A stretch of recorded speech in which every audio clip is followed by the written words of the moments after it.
Hello, everyone. I'm your sleep sinners for tonight, here to guide you into a peaceful and mysterious slumber. I know many of you use these videos to help you fall asleep. So before we begin, don't forget to like the video and subscribe to the channel. Also, I'd love to know where you're watching from and what time is it for you right now. Go ahead, get comfortable, relax, and let the rain and stories take you away. Puppets of the Darien Gap, Panama/Colombia. Chapter 1, Whispers in the Wilderness. The first time Isabella heard the children's voices, she thought she was hallucinating, a side effect of dehydration, or maybe the early stages of dengue fever. 4 days into trekking the Darien Gap with limited water and too many mosquito bites to count will do that to you.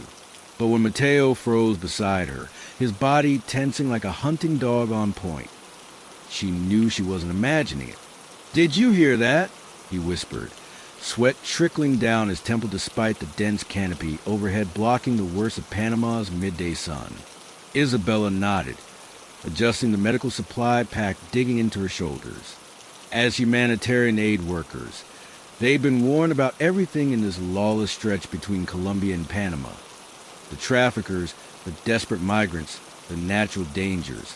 But no one had mentioned children's voices, singing in perfect harmony where no children should be. The singing stopped abruptly, replaced by silence so complete it felt manufactured.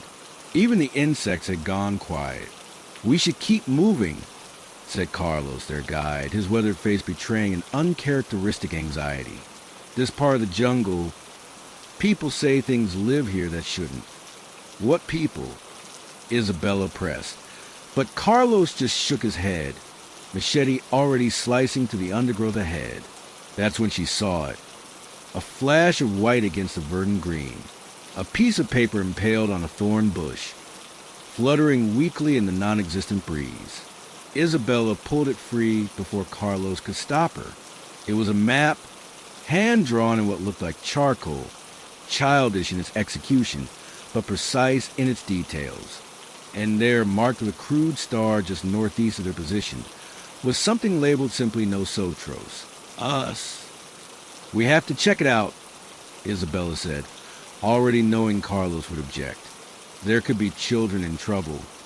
"The only trouble will be what we find if we follow that," Carlos warned, but his eyes never left the map, transfixed by something that seemed to terrify him. In the Darien, not everything lost wants to be found. 3 hours later, they stood at the edge of what should have been an impossibility, a clearing in the most impenetrable jungle in the Americas, perfectly circular as if carved by a giant cookie cutter, and in its center, a collection of huts built from materials that seemed purposefully mismatched. Corrugated metal, bright blue tarps, wooden planks with faded corporate logos, and what looked like pieces of abandoned migrant luggage. But it was the children who made Isabella's blood run cold. 7 of them, standing in formation like they'd been expecting visitors, their eyes wide and unblinking. They weren't malnourished or visibly injured.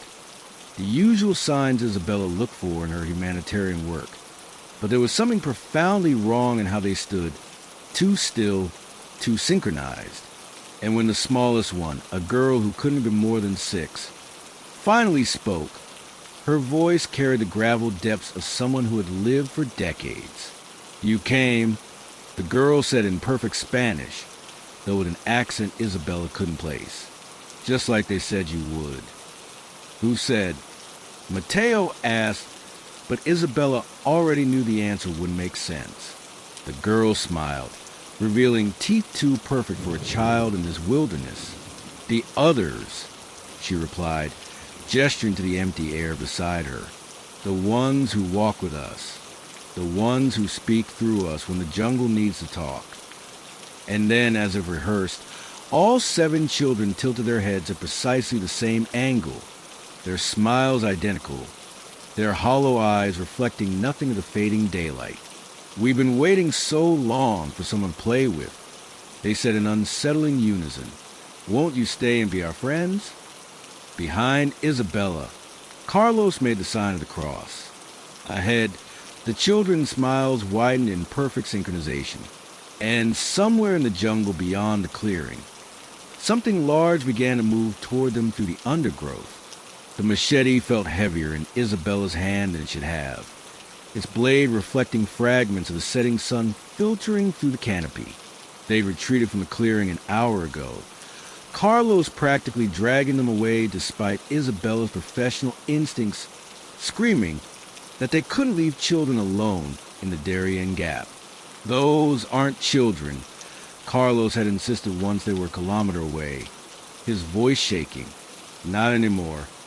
Now, as twilight descended on the jungle, bringing with it a chorus of nocturnal creatures awakening to hunt, Isabella couldn't shake the memory of those hollow eyes, or the impossibility of that village existing where all their satellite maps showed nothing but uninterrupted wilderness. "We need to contact base camp," Mateo said, already pulling out their satellite phone, only to curse when the screen remained stubbornly dark. No signal, not even emergency channels. Isabella wasn't surprised. Nothing about this felt natural.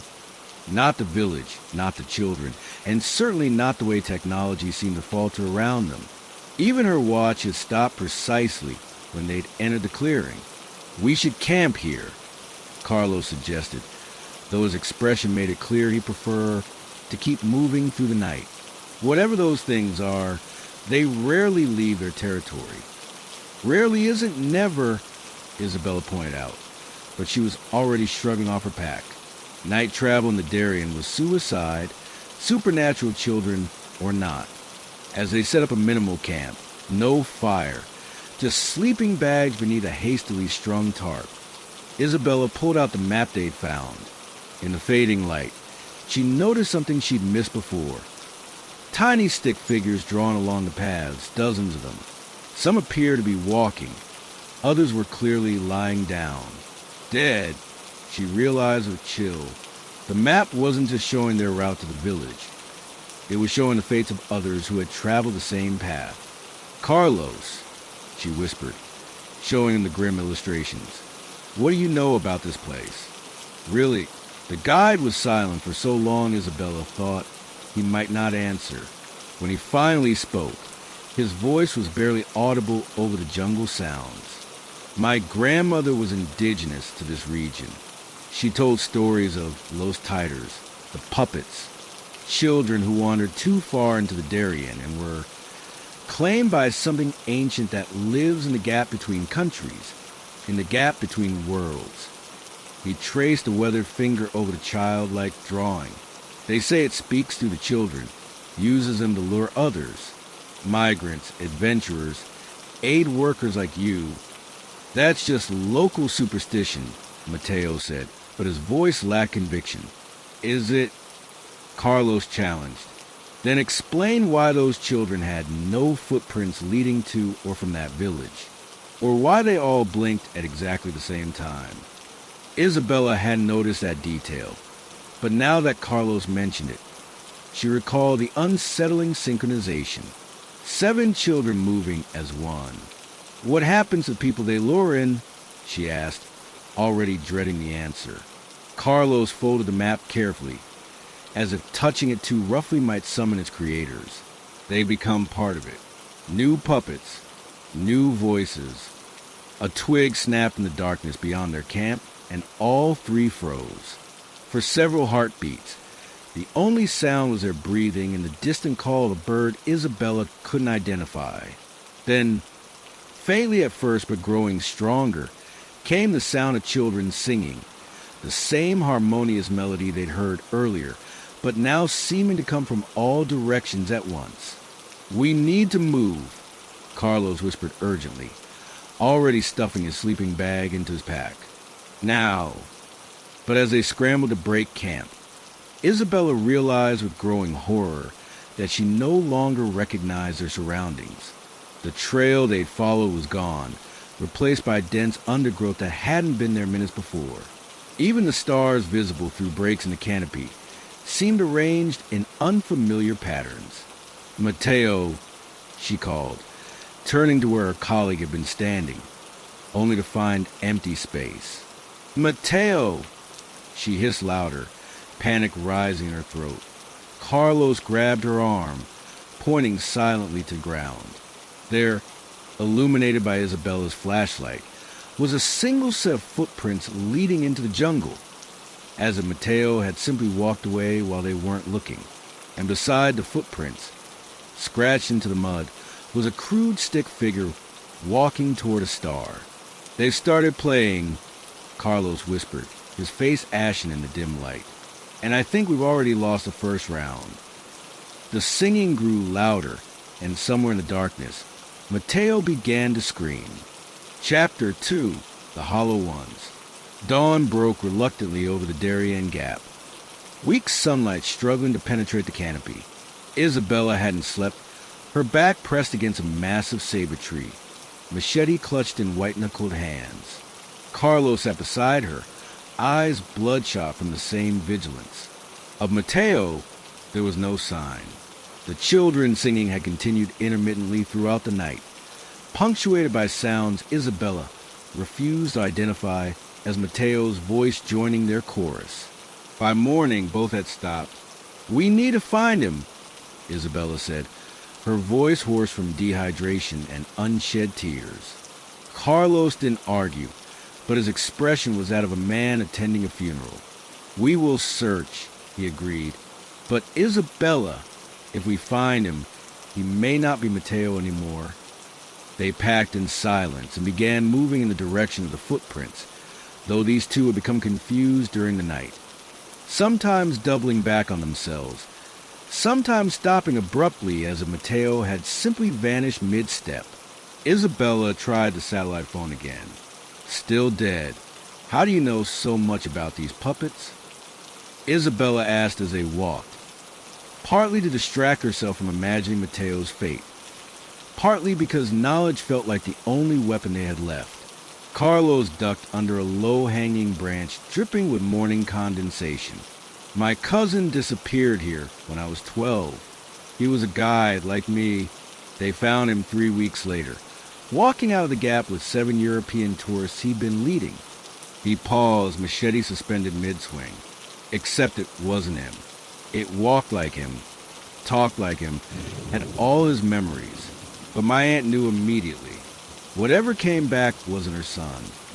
What happened to him? Isabella pressed when Carlos fell silent. He vanished again a month later. The tourists, too, left in the middle of the night. All of them. Search parties found nothing. Carlos resumed hacking at the vegetation with renewed vigor. "My grandmother said they'd been called back to become permanent puppets." Isabella was about to respond when she spotted it. Another piece of paper impaled on a thorn bush, identical to the first map they'd found. But this one showed a different path, leading to a location marked with the words "Ven a jugar, come play." Before Carlos could stop her, Isabella grabbed it. The moment her fingers touched the paper, a child's laughter echoed from somewhere to their left.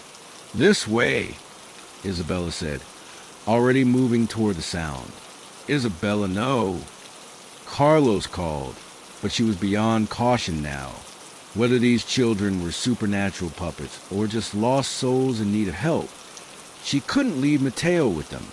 She pushed through a dense wall of foliage and stumbled into another perfect clearing, this one smaller than the first. No huts this time, just a circle of children sitting cross-legged on the ground.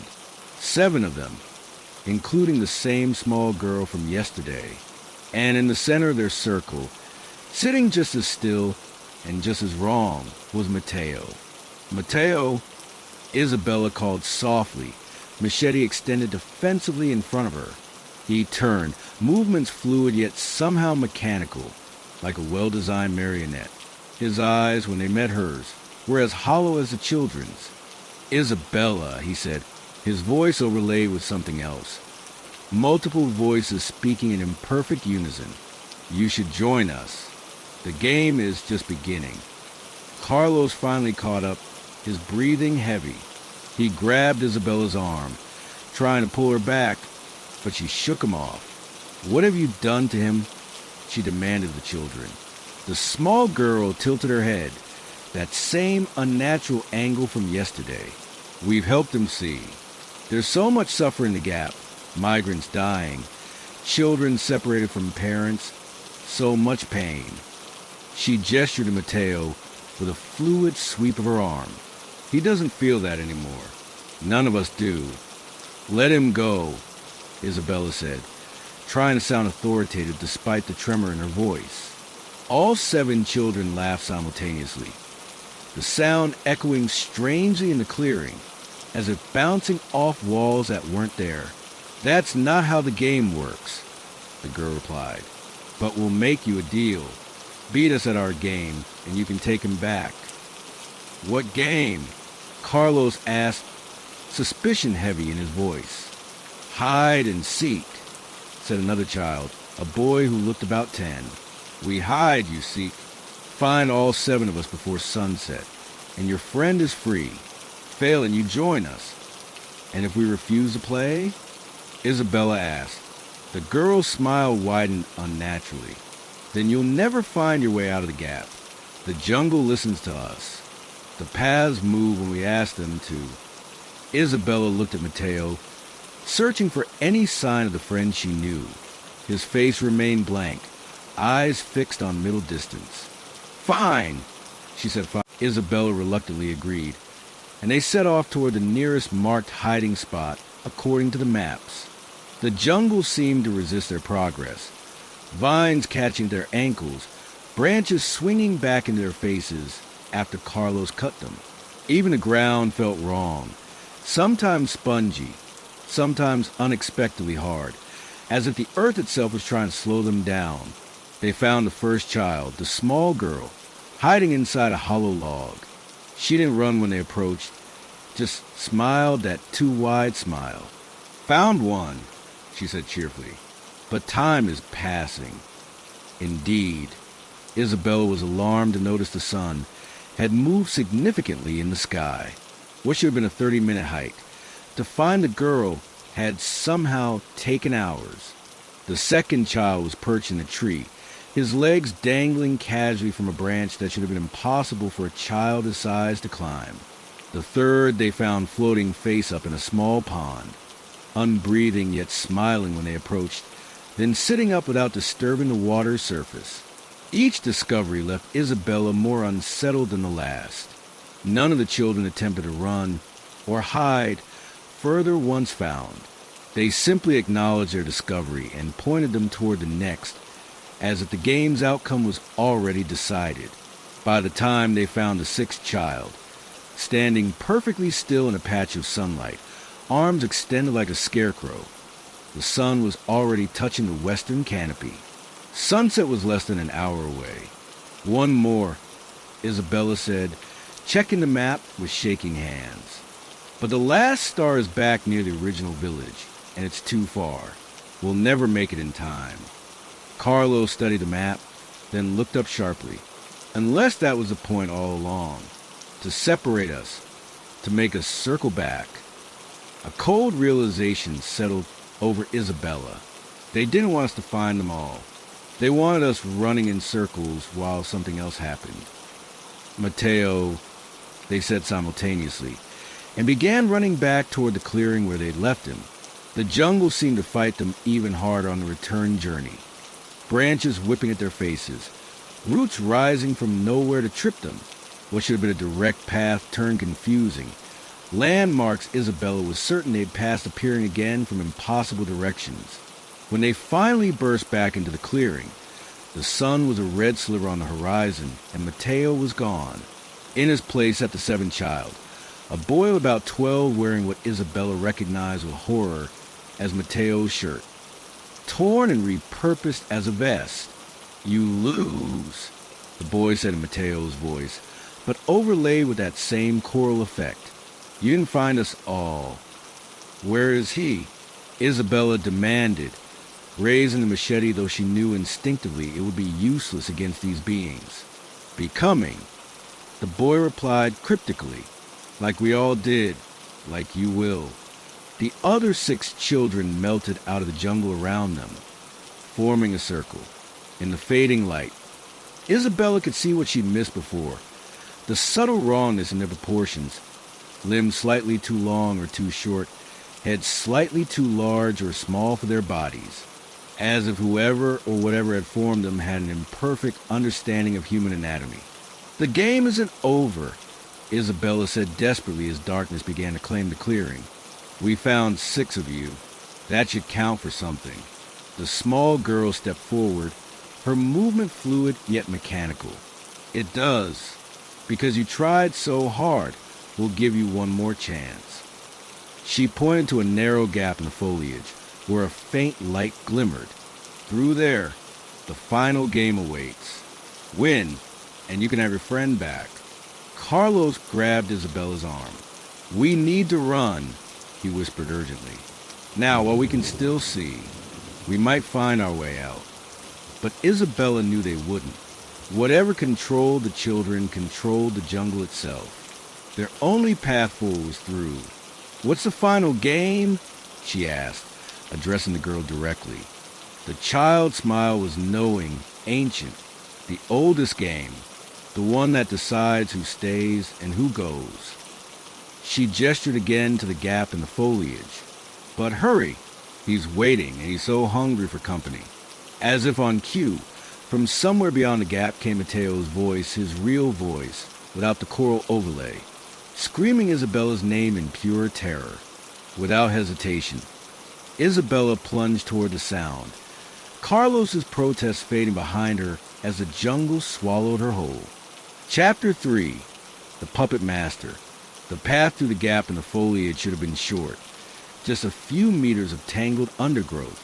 But Isabella found herself running far longer than physically possible, the vegetation around her growing denser, older, stranger.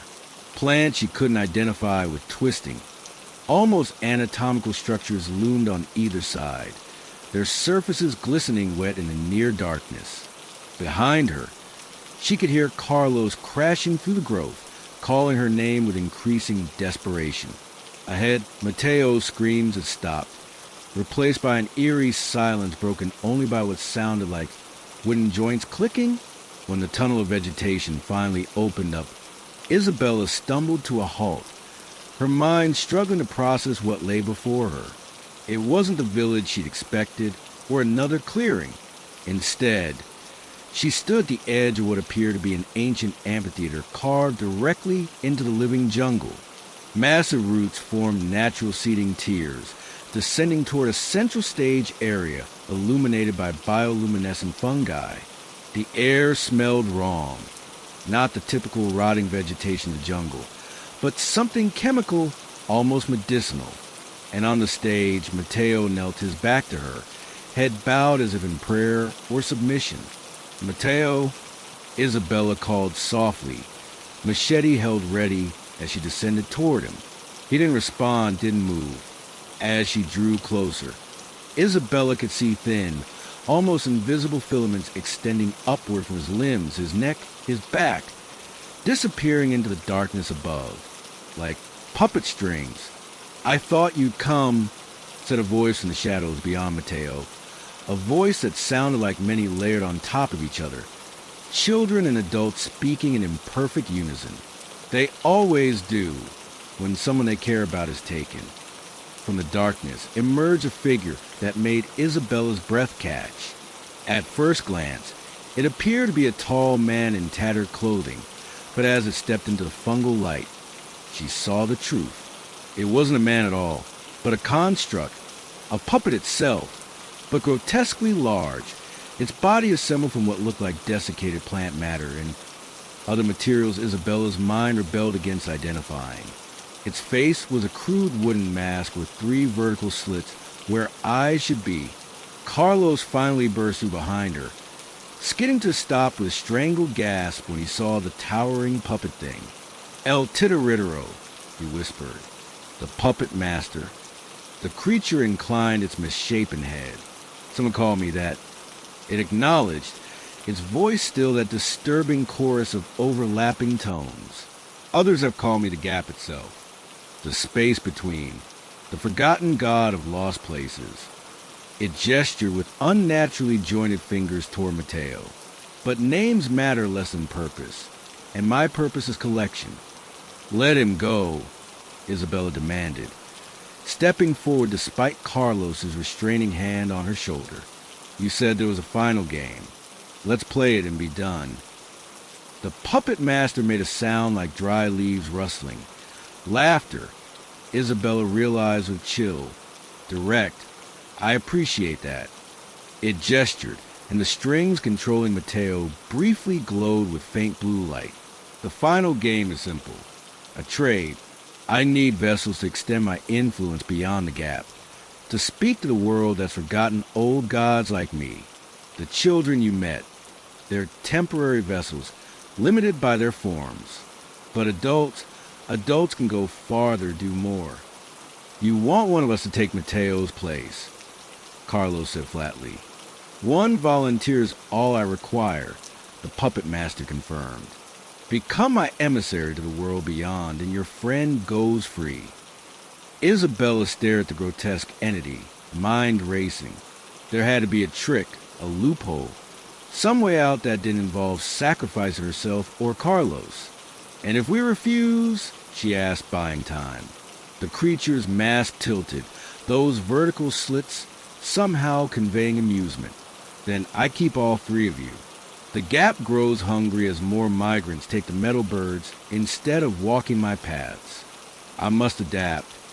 It raised its misshapen arms. But I am not unreasonable. To prove my good faith, it flicked one elongated finger, and the strings attached to Mateo briefly slackened. He gasped, his body his own again for a moment, head raised and looked around in confusion and terror. Isabella, he croaked, voice hoarse. What's happening? Where? The strings tightened again and Mateo's voice cut off, his body once more a puppet. Decide, quickly, the puppet master said. Dawn approaches, and with it my offer expires. By sunrise, all three of you will be mine if no choice is made. Isabella exchanged a look with Carlos, seeing the same desperate calculation in his eyes. If one of them volunteered, the other could escape with Mateo. But being this thing's emissary clearly meant becoming a hollow puppet like the children, or worse. There had to be another way. Isabella stepped forward, mind made up. I volunteer, she began. No, Carlos interrupted forcefully. This thing feeds on desperation and sacrifice. That's how it survived all these years in the gap. He addressed the puppet master directly. The jungle is changing. That's why you're so desperate for new puppets, isn't it? The migrants find other routes. The old beliefs fade. You're dying.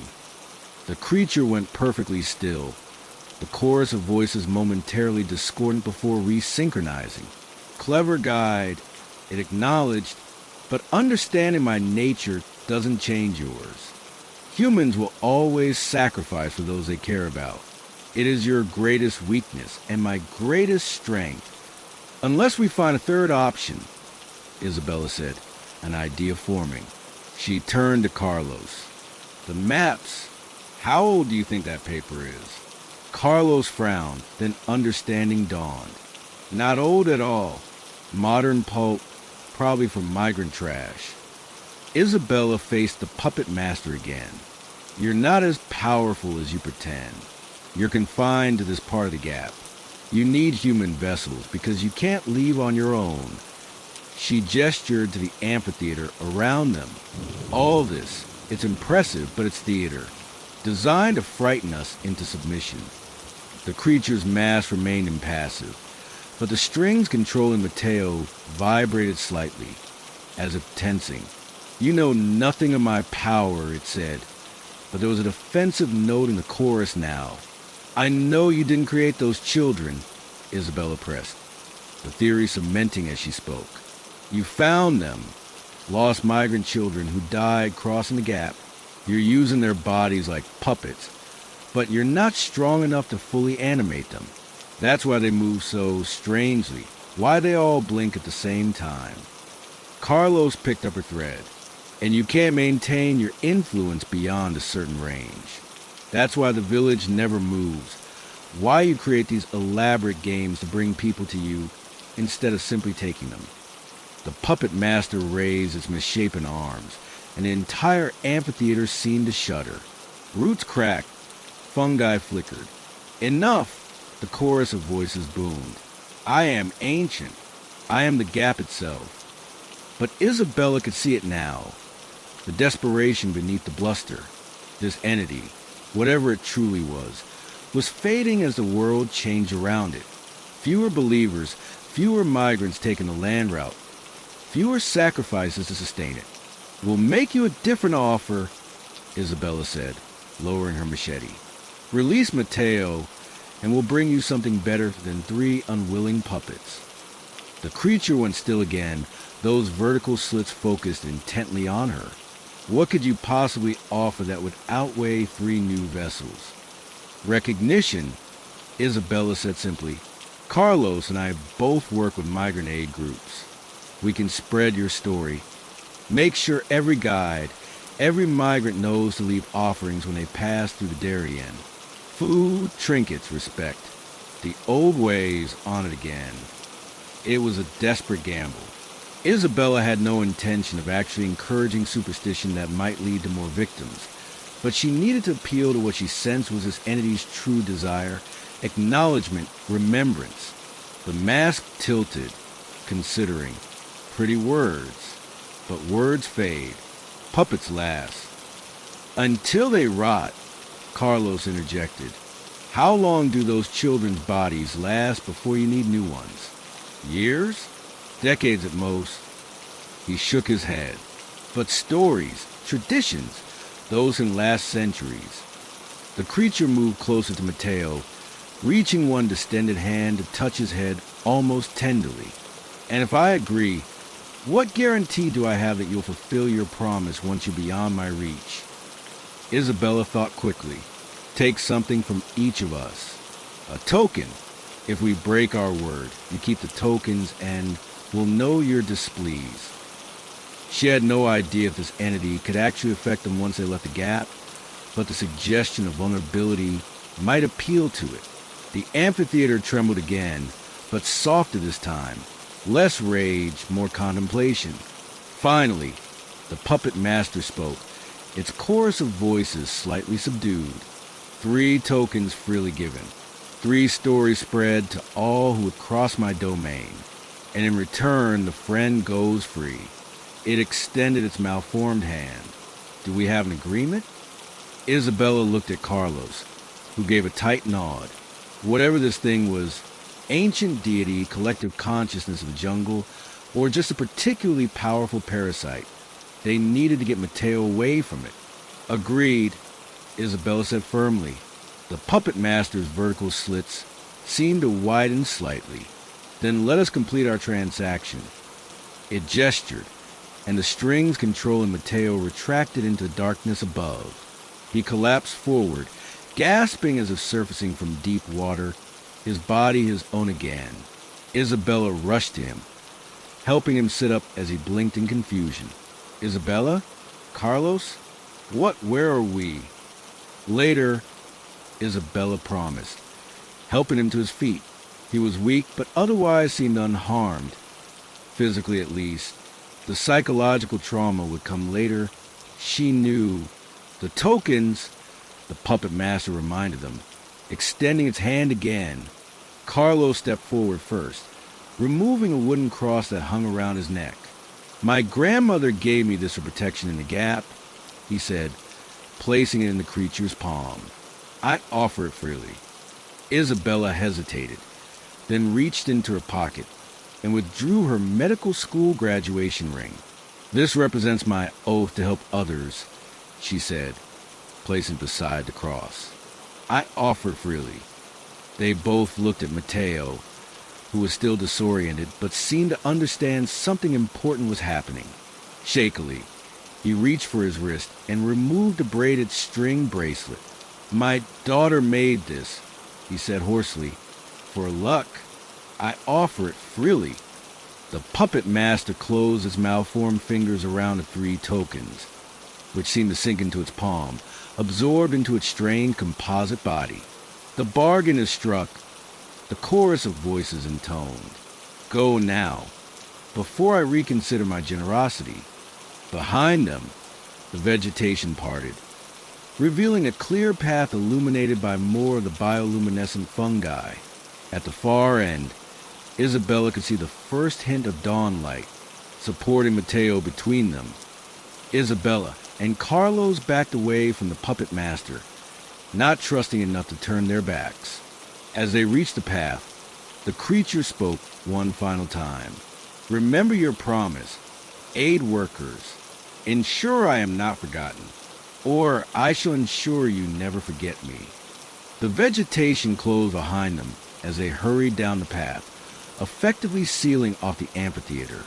By the time they reached the end, emerging into gray pre-dawn light, all three were running, not stopping until they could no longer feel the oppressive presence at their backs.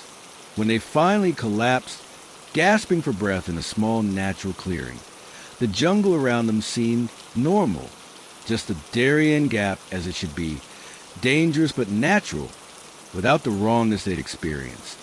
Did that really happen? Mateo asked weakly, his eyes clear now but haunted. There were children but not children, and strings. I could feel them inside me, controlling everything. Carlos pulled out their satellite phone, which suddenly powered on as if it had never malfunctioned.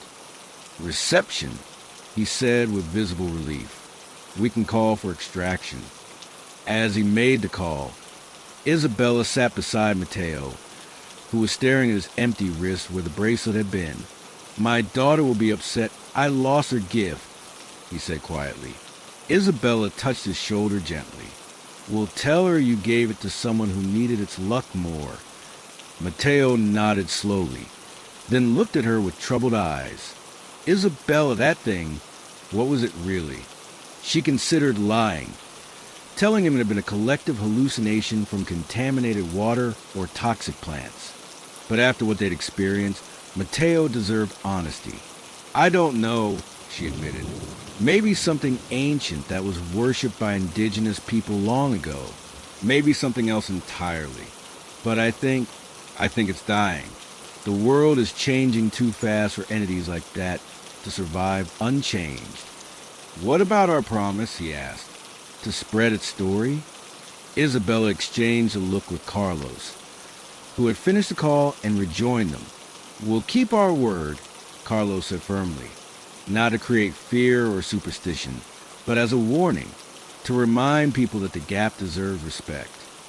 And to leave the damn maps alone if they find them impaled on thorn bushes, Isabella added, managing a weak smile.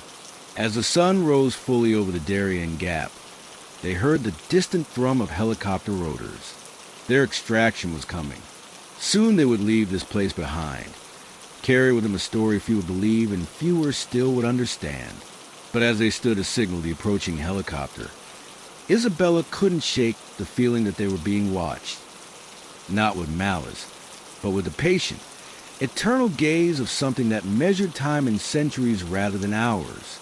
And somewhere in the jungle behind them, she thought she heard, just for a moment, the faint sound of children singing in perfect harmony. 3 weeks later, Isabella sat in a clinic in Panama City, treating a migrant family who had successfully crossed the Darien Gap. As she finished bandaging a young girl's infected cut, the child looked up at her curiously. Did you see them? The girl asked in Spanish. The hollow children? Isabella's hand stilled. What do you know about hollow children? The girl's mother looked embarrassed. Forgive her. The guides now tell stories to keep the migrants from wandering off the main paths. Children with empty eyes who sing in the jungle. She shook her head. Superstition. But it kept my daughter close during our crossing. Isabella finished the bandage, her expression carefully neutral. Just stories, she agreed. But as the family left, she found herself touching the empty spot on her finger where her graduation ring had been.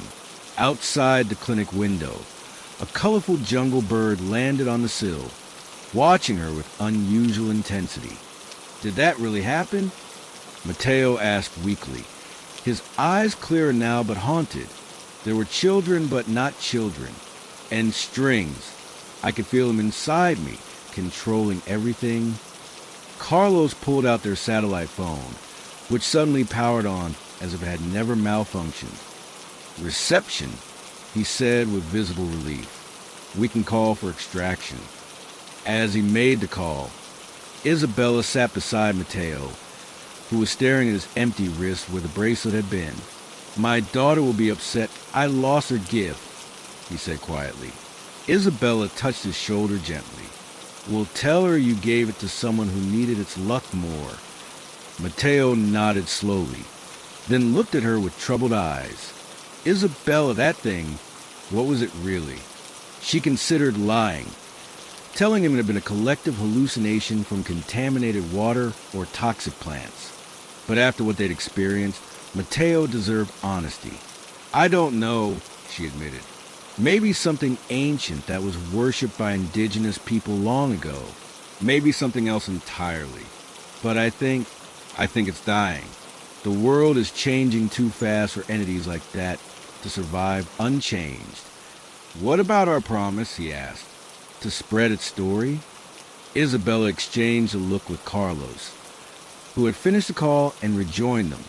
"We'll keep our word," Carlos said firmly, "not to create fear or superstition, but as a warning, to remind people that the gap deserves respect. And to leave the damn maps alone if they find them impaled on thorn bushes," Isabella added, managing a weak smile. As the sun rose fully over the Darien Gap, they heard the distant thrum of helicopter rotors. Their extraction was coming. Soon they would leave this place behind, carry with them a story few would believe and fewer still would understand. But as they stood to signal the approaching helicopter, Isabella couldn't shake the feeling that they were being watched.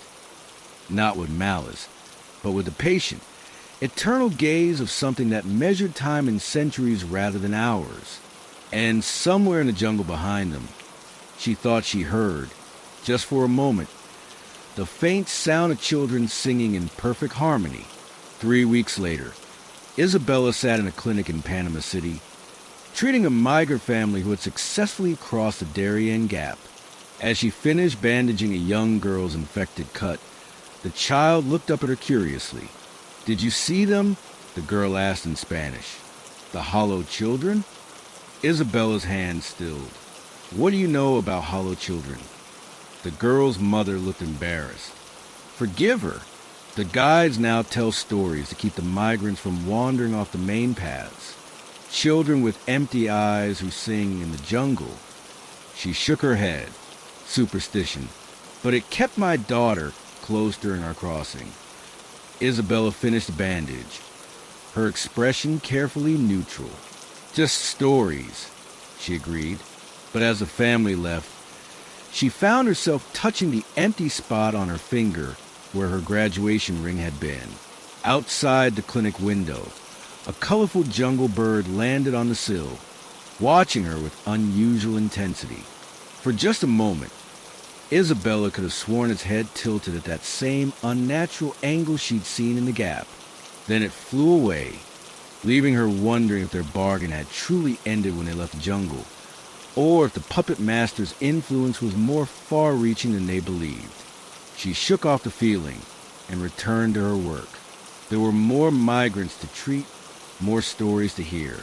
And in each one, she carefully listened for mentions of hollow-eyed children or hand-drawn maps, fulfilling her promise in the subtlest of ways. That night, Isabella called Carlos. He'd returned to guiding, but only on the periphery of the gap now, refusing to venture into its depths.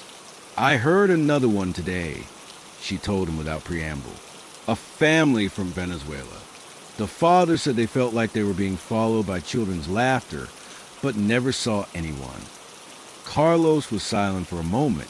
"That's the fourth this week," he finally said. "The stories are spreading. Is that a good thing or a bad thing?" Isabella asked.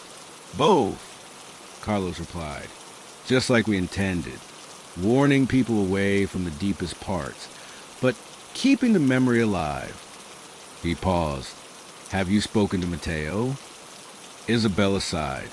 Mateo had taken a leave of absence after their return, moving temporarily back to Colombia to be with his family. Not since last week. He's still having the nightmares.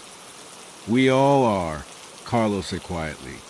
After they hung up, Isabella stood at her apartment window, looking out over Panama City's gleaming skyline, so different from the primeval wilderness of the Gap, yet connected by invisible threads. Migrants flowing from south to north, aid workers like herself moving in the opposite direction, all of them brushing past ancient things without ever knowing. Her phone buzzed with a text from an unknown number. When she opened it, her blood froze.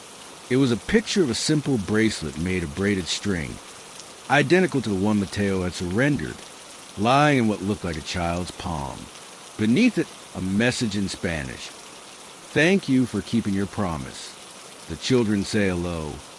Isabella deleted the message with shaking hands, but not before noticing a detail in the background of the image.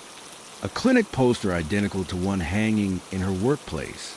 The entity had found ways to watch them, even here. She should have been terrified, but instead found herself oddly calm. They had made a bargain with something ancient and strange. Yes, but they had also escaped with their lives and minds intact. That was more than many who entered the Darien Gap could claim. Outside her window, a jungle bird landed on the sill, watching her with those same two intelligent eyes. Isabella met its gaze steadily. We're keeping our word, she told it quietly. The stories live on. The bird tilted its head in that now familiar unnatural angle, then flew away into the night. And somewhere between countries, between worlds, in a place where paths shifted and ancient things still dwelled, 7 children with hollow eyes sang in perfect harmony, waiting for new friends to find their carefully placed maps. Yendi.